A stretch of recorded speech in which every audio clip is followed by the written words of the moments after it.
Hello, and welcome to this episode of the Future of Tech webcast. I'm your host, Shelley Kramer, and I'm joined today by my colleagues, Olivier Blanchard and Ron Westfall. Hello, gentlemen. It's great to see you.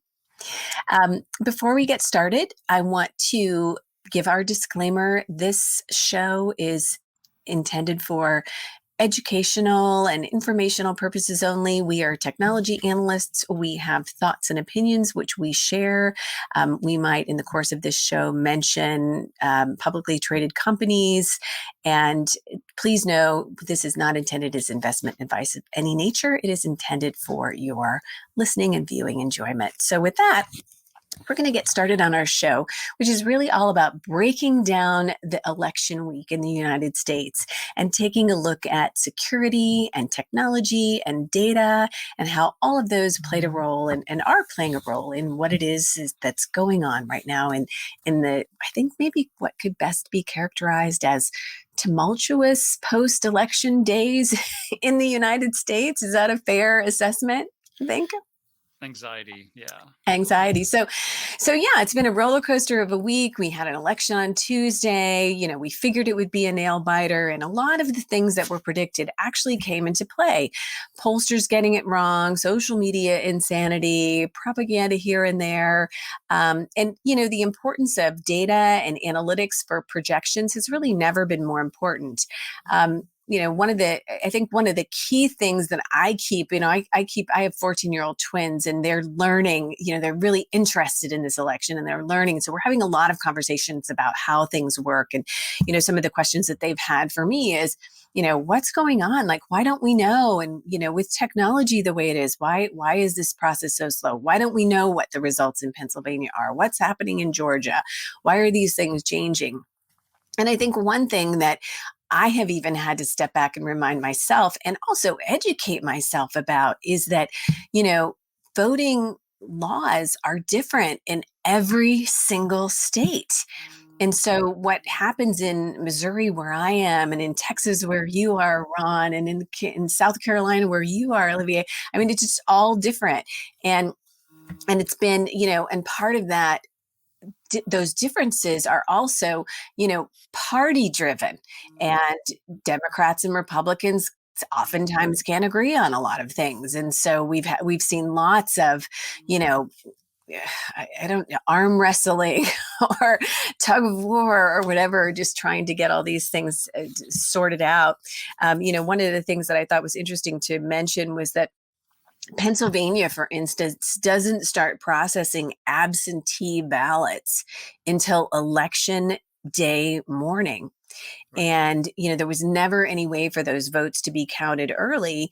But this is a result of this sort of deadlock is a result of an impasse that, deadlock negotiations between the Democratic governor, Tom Wolf, and the Republicans who control the Senate. So wouldn't it be nice to know what's happening in Pennsylvania? Well, it would be, but we're at the mercy of, the laws in these particular places. Another thing that I thought was really interesting is Arizona, and that's another state that we're waiting on, and it's very complicated, and that state generally has a really high turnout and a robust history of voting, but it often leads to late results, and so we're sitting here frustrated, but like, this isn't new. And one of the things that I thought was interesting as I was researching this, in 2018 in the general election, it took 6 days before Kristen Sinema was declared the winner of the U.S. Senate race. And that was a really hotly contested race. I remember that. And so there was another thing that I noticed that took a really, really long time to happen. And I can't remember what that one is. But anyway, what are your thoughts on what's happening with the confusion around election laws and this delay in voting results? Any thoughts there that you guys have to share? Yeah, Rod can go first. Oh, sure. In fact, it's Back to the Future. We've been here before, 2000, as we all know. It took over a month for us to decide, who would be the U.S. president for the next 4 years. And we got to know a great deal about Florida election law and Florida procedures and so forth, something that most people would never have any thought about until that happened.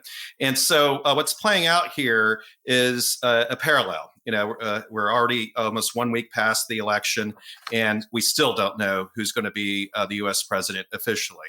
Is it a week? Is it a week? Because it feels like 100 years. Almost a week. I know, exactly. This is like so on par for 2020. Time frames have just been thrown out the window. It's like, when does the school year really start, and so forth. And but the point is, it could even be Florida squared this year. Hypothetically, we're looking at more than 1 or 2 states being contested, either because of judicial review or because of the state rules that for example, automate recounts or accept a challenge if the results are within a very narrow percentage range. So stay tuned. We just have to wait for all these state results to be certified and to see if there's enough warrant for one of the parties or both of the parties to challenge and drag this out even further. Right. Yeah, I think the hard thing for me is just I want to, give everybody a Xanax or 7. I don't know, because it's, and again, it's like, for instance, North Carolina, they're waiting on over 100,000 absentee ballots that may or may not have been returned. And we have until November. They have until November 12th. Okay. Well, so it's just kind of like, take a deep breath. This isn't the first time this has happened. Tone down the rhetoric, tone down the accusations. And I will say one thing that has really been of concern is just concerns about safety at these polling places where votes are being counted. I mean, these people, in many instances, probably not Nevada, because Nevada is I think the universal joke about slowness. But it's just, these people are heroes. They are working around the clock in many instances, and it's under so much pressure. And I think the other thing that I was sharing with my kids yesterday is that I didn't really know for sure, but states have a really vested interest in getting this right. I mean, Republicans are involved and Democrats are involved and election supervisors are involved. And it's like, no state wants to be the laughing stock or the suspect one. And so I think that, really understanding that there are, legitimate, respectful, well-regarded people who are invested in this on both sides of the aisle, and just calming down a little bit and trying to be patient. I think that we need to remind ourselves how important that is. I know that's wasted words. Those are wasted words. We live in the it's kind of like the era of it's DoorDash, right? Like we get on our phone, we order our food, it shows up 20 minutes later, and we've kind of become a little bit expecting of things moving faster, just because technology has taken over so much of our lives, made things easier and faster. But the electoral process in the United States, for better or for worse, but I think for better mostly, is still a very human, labor-intensive process, which ensures that even if there is a little bit of fraud, like you can have one person who's kind of, going in there and just wreaking havoc, but just because of the mass amount of people touching ballots and recording ballots, it's not going to have a huge effect. And the moment that you start automating that, even if you think that you have fail safes, you create the potential for danger. And so in a way, it would be much easier for us to be able to just pick up our phone and vote, use an app to vote, which I think we actually have adequate security to be able to do this. But state laws are state laws. They err on the side of caution, and we have this. And so on the one hand, you have all of these ballots that tend to come in on the same day. Then you also have the mail-in ballots, the provisional ballots, which have a certain amount, like usually 3 days for most states, that allow them to kind of come in. But then you also have the overseas vote, especially the military vote. And I think it's really important to remember that in a state like Georgia, which, might be within like 0.1 or 0.2% between the two candidates, the military vote a week from now might still be able to make a difference. And so I think the expectation of things happening very quickly because of the technological world we live in isn't super aligned always with this kind of, every 2 years or every 4-year process of realizing that the electoral count model is not keeping up for good reasons with our mobile and very kind of app driven world. And so it's an expectation issue more than anything. Yeah, I think it is interesting, and I hadn't thought about that human touch that you bring up. And I do think that for a lot of people, that's a good thing, and I'm thinking about myself. And, for instance, I don't ever vote electronically unless I have to. I had to in this election. Um, but I always get a paper ballot. I like the old school paper ballot, feeling like and I trust it more. And I just think that knowing that people are real human beings are laboring over this process and are looking. And, when you're talking about ballot curing, when you're talking about, matching signatures, I know people who, had their ballots rejected because the signature didn't match. And the process, and I have a couple of friends who, as a result, had to get a provisional ballot and were very upset about that, because they, it was like a small little thing, or I can't remember, some name didn't match or something. But, close personal friends who had issues like that, who were upset that they had to have provisional ballots. So, and to your point about Georgia, I read this morning that there are 8,100 absentee ballots that are still pending, and they're expecting thousands of military, overseas, and provisional ballots. And you've got to get through those. So, but so to talk about election security and voter trust. Okay, so my opinion is that having that human element actually makes people trust the system more. I think another thing that happened in this election that also has caused some backup is that, we had concerns about the Postal Service and their ability to get mail ballots delivered on time. And so I think that what happened in a lot of instances were people who might have otherwise done mail-in ballots, got their mail-in ballots, but then held onto them and delivered them on election day, or they delivered them a couple days before election day. And people didn't seem to want to trust all the normal systems this particular year. And I think that also leads to a delay.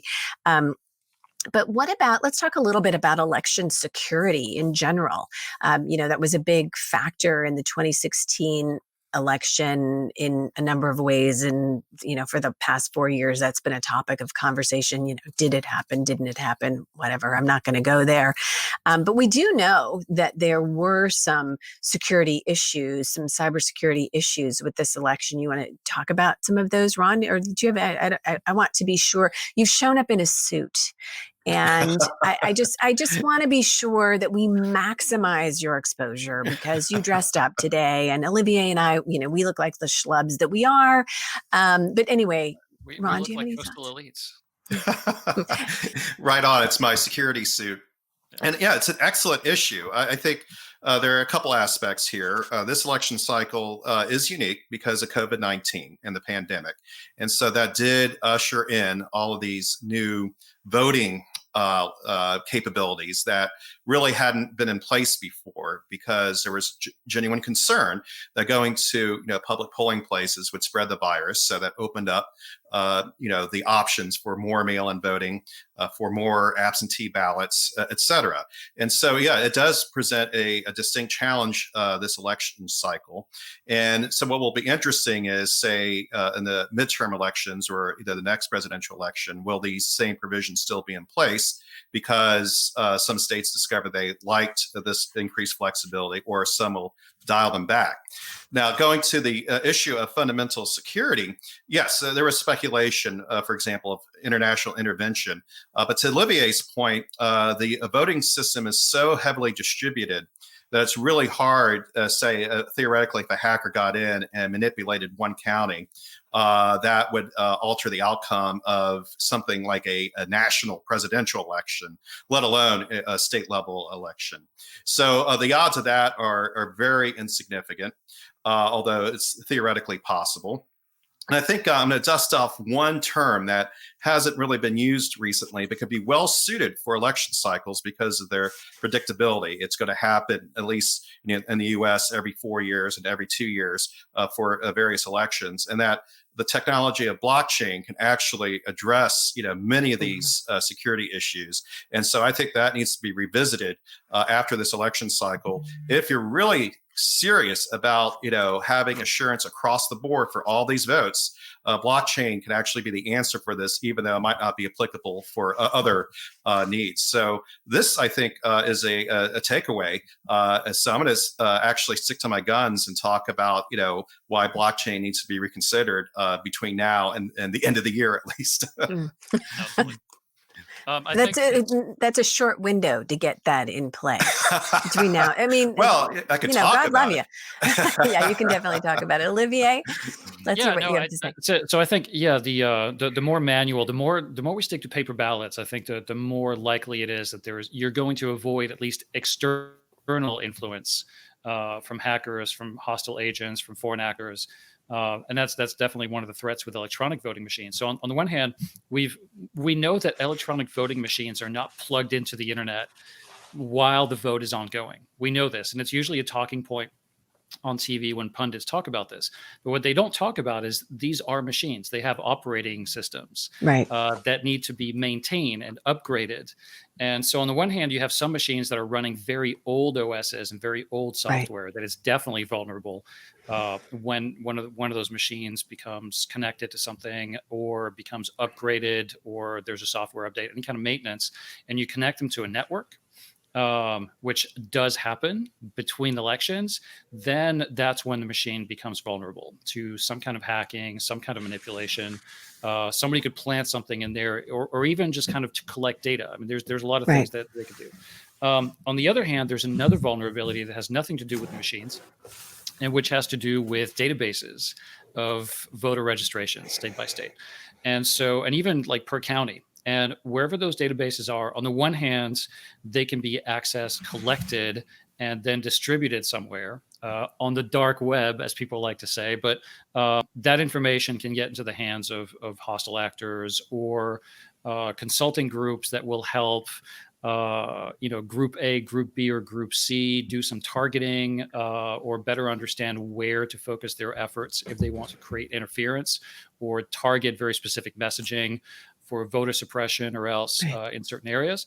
But also it's possible that those voter registration rolls could be altered just enough by a very smart hacker to disenfranchise a certain percentage of voters in a particular district. And so you could see how if you wanted to lower the African-American votes in a particular district or a particular county by 3%, you could randomly select the right ratio of voters and make a slight correction about their address, their signature, some like tiny little piece of data that's going to create an inconsistency that will prevent them from voting effectively or as smoothly as they normally would. So those vulnerabilities are very small, but they do exist.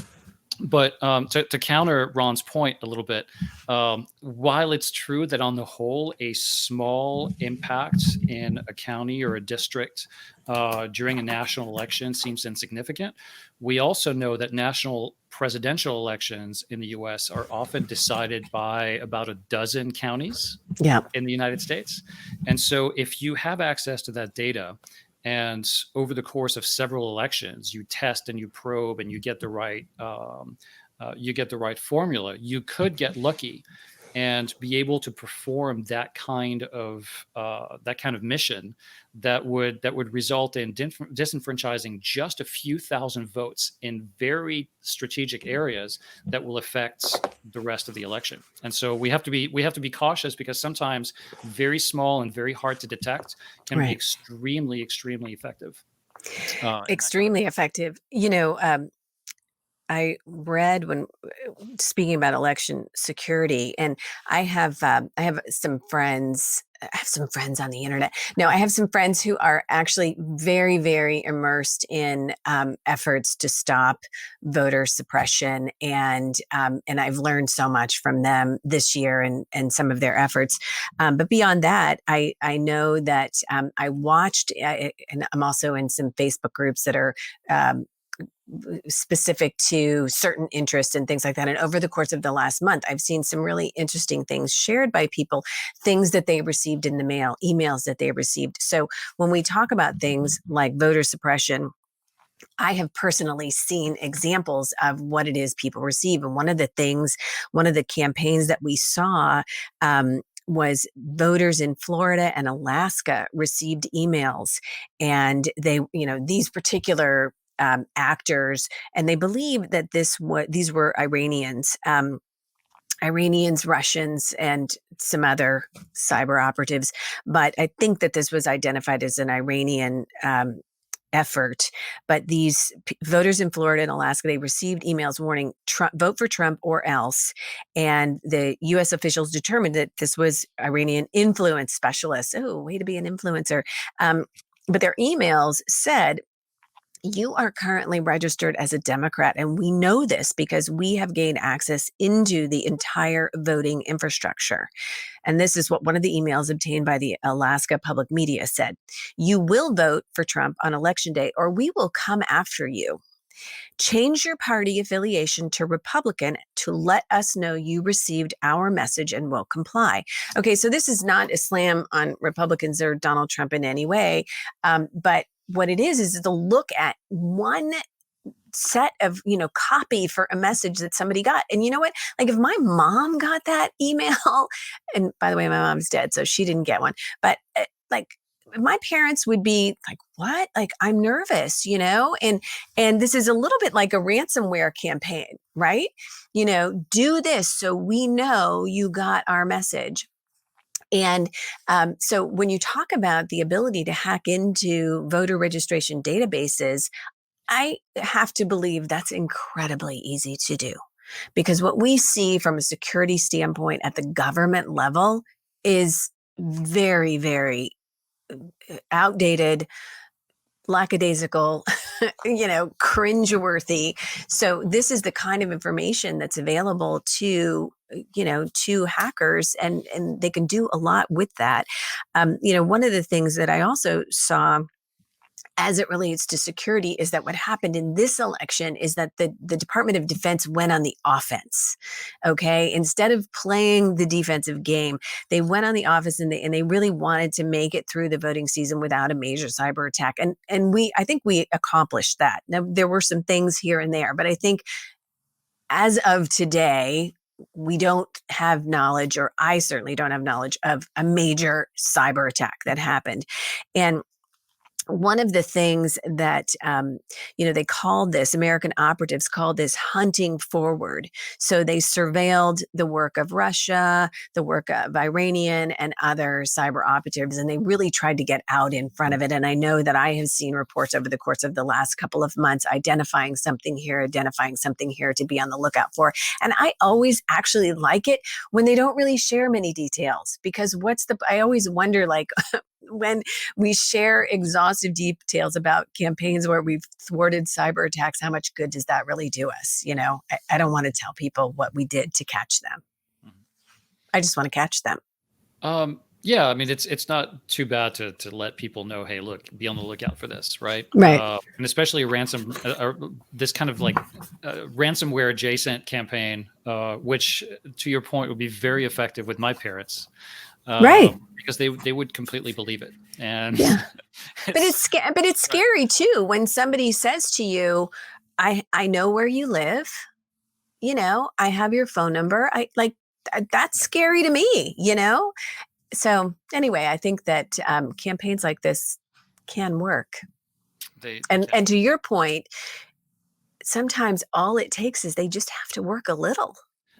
Exactly. It doesn't take much. Now, can we talk about polling? Absolutely. Yes. Let's talk about polling. Let's talk about polling, because as tech analysts, I think we can maybe shed a little bit of light on what happens and why in 2020, especially after the disaster in the polling world of 2016 predictions, we still don't seem to be getting really good polling in the United States in the age of data, in the age of big data. What's going on? What's happening?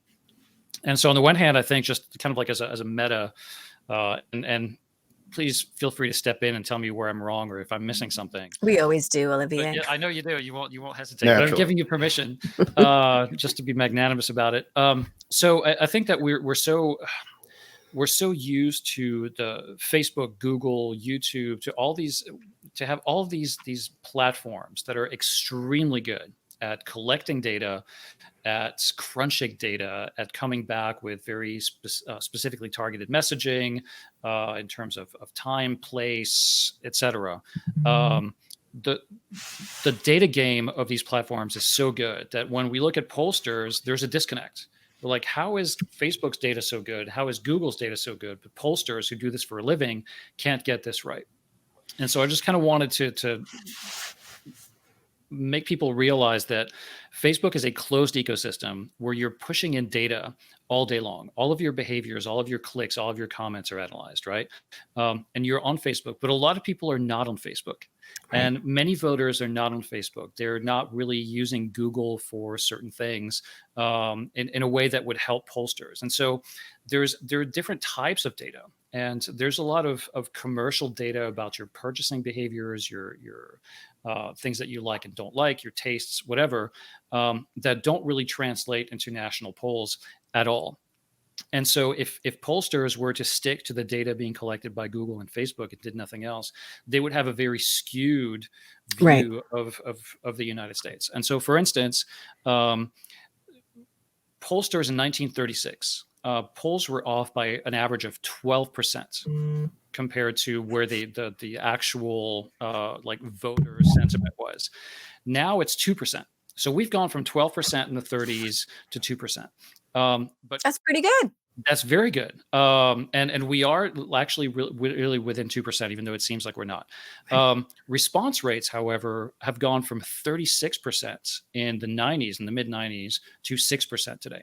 So response rates are going down. And obviously phone surveys were kind of like the big way of doing polls in the past.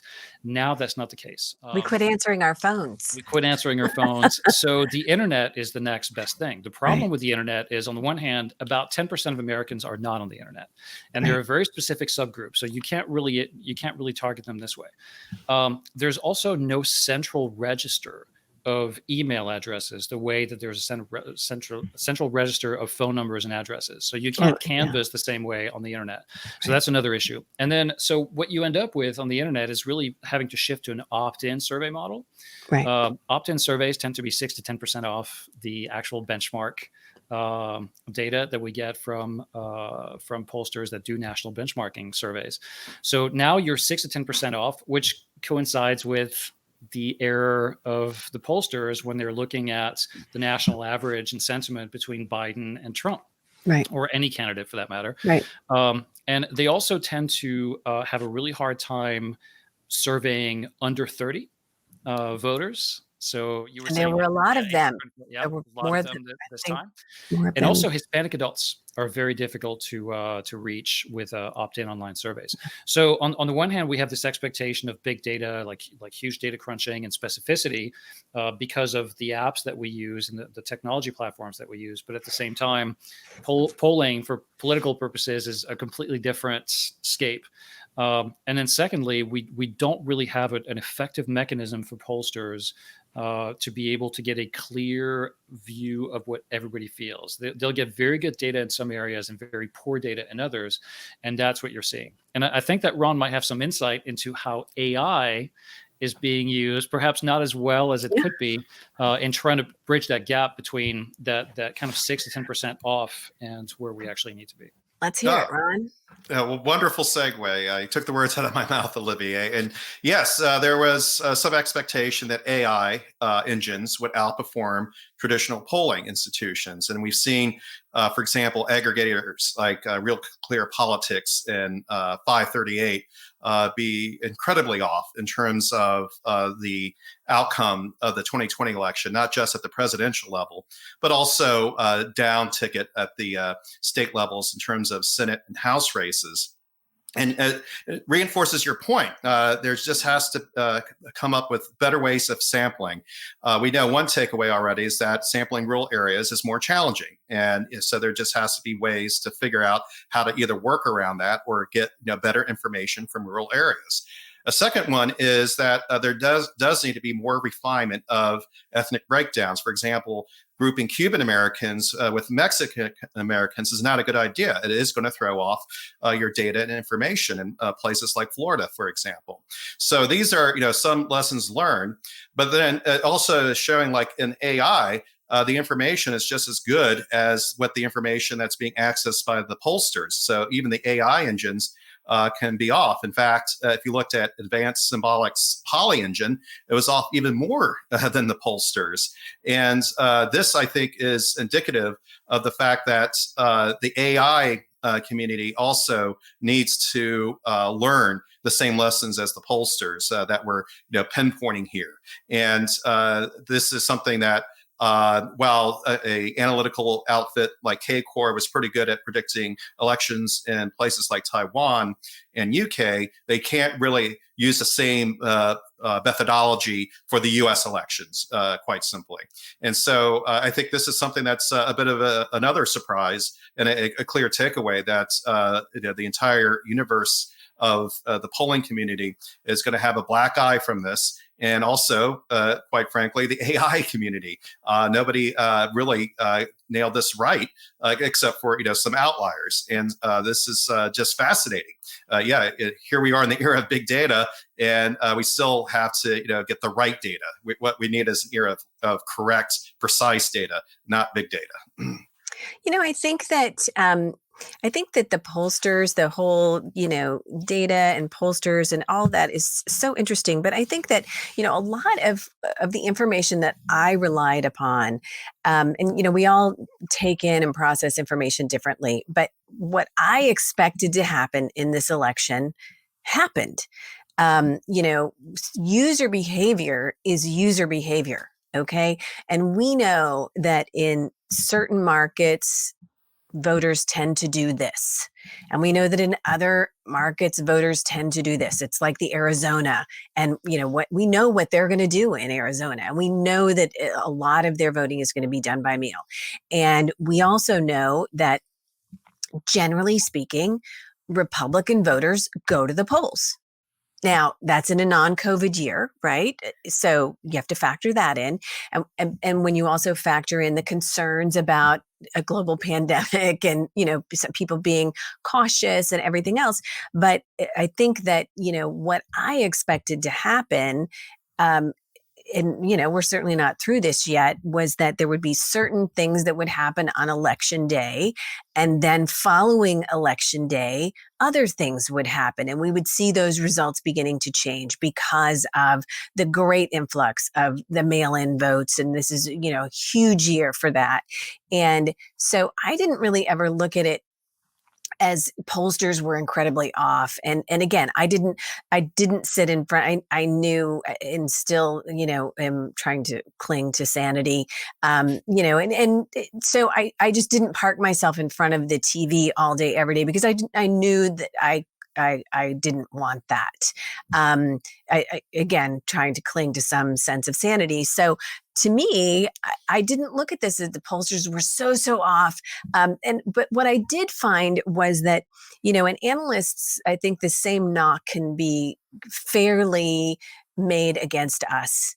We all want to predict.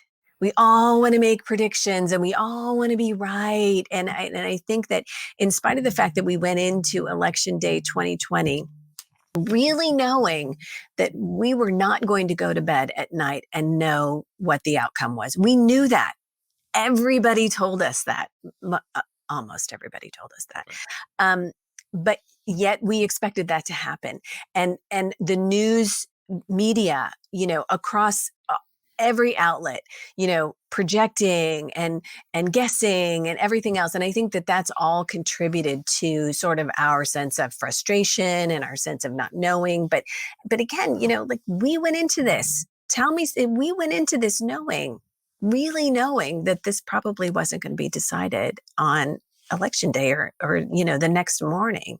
So Well, I think that's the difference between analysts and pollsters, though. So the analyst will get the trend lines right? They'll say like, we think that so and so is going to win. We think so and so is going to Right. happen, and so you kind of like paint this bigger picture of very long term kind of big macro lines. Right. The pollsters are there to give you the data and be as Right. specific as possible and give you that insight that allows the analyst to get to that point. And the issue is, I look at, for instance, in my own state, South Carolina, we had a very interesting Senate race between Lindsey Graham, who has been a senator for a while and is the head of the Senate Judiciary Committee, so it's a pretty important job, and Jamie Harrison, who's a relative newcomer. And for the entire election, pollsters were saying it's very close. Yeah. They're neck to neck. It's 49% to 49%. Like it's going to be really, really close.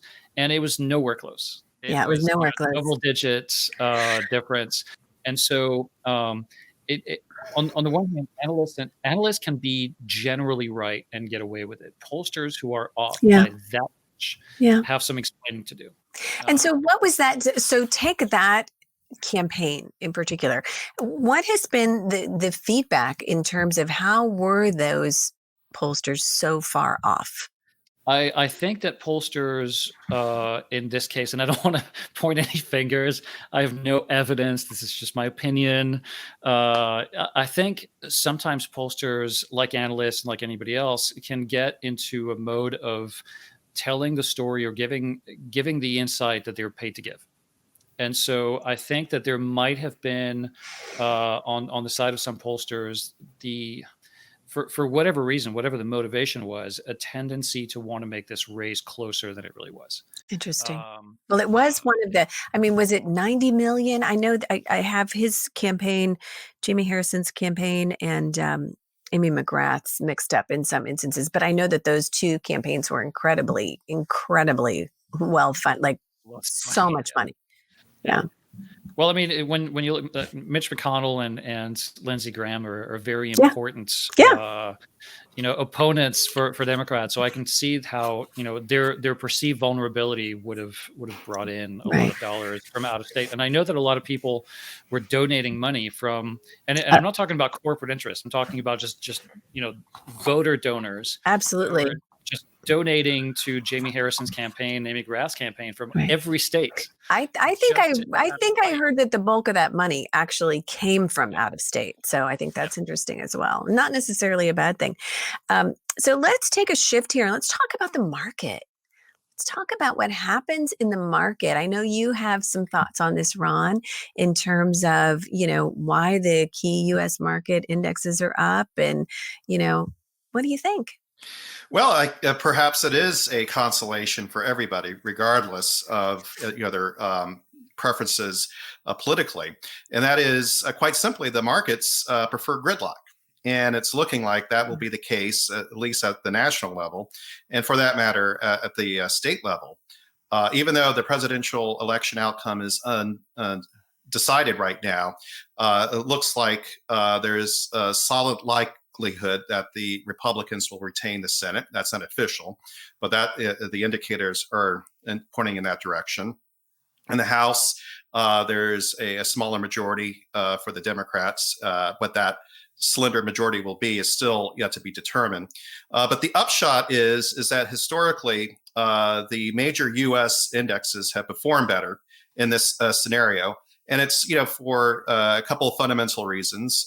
One, there's less likelihood of major policy shifts that can upset markets in that regard.